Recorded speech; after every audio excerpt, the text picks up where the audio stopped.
Welcome to today's video. In this video, I'm going to answer the question that came in an exam. That was mathematics examination paper, which is under G.C.E, and it was question 2.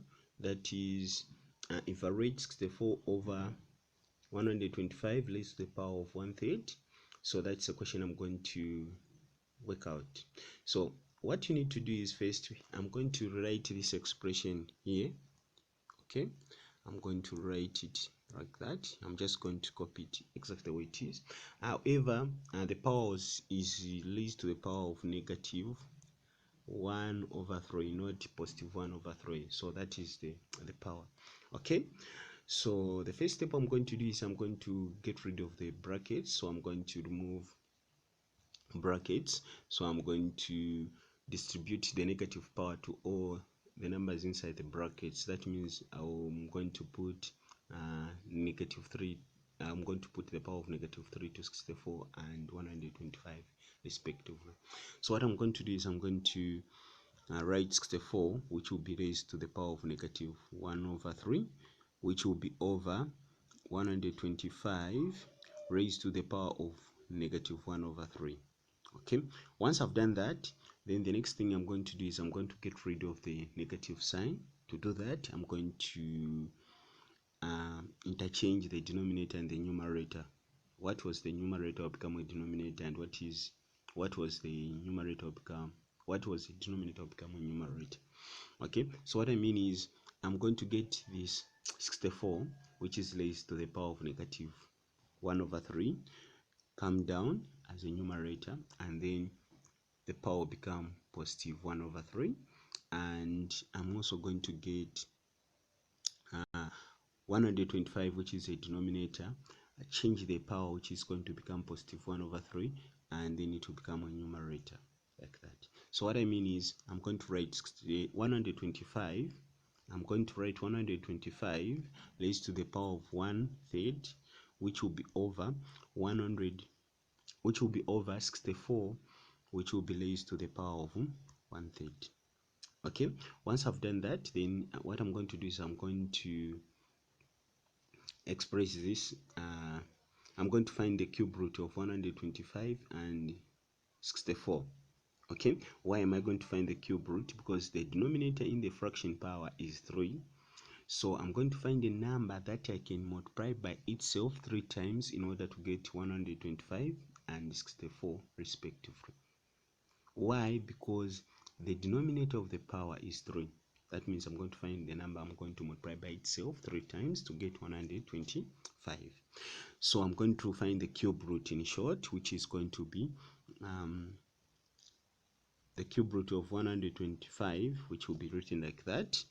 Then I'm going to raise the cube root to the power of 1. Where am I getting 1 and 3 is from that power, which is 1/3. So the denominator of that power is 3. That's why I'm finding a cube root. And then the numerator is 1. That's why I'm going to multiply the cube root by itself 1 time. Okay, so which is going to be the cube root of that raised to the power of 1. Then which will be over 64. So the same thing will happen here. I'm going to find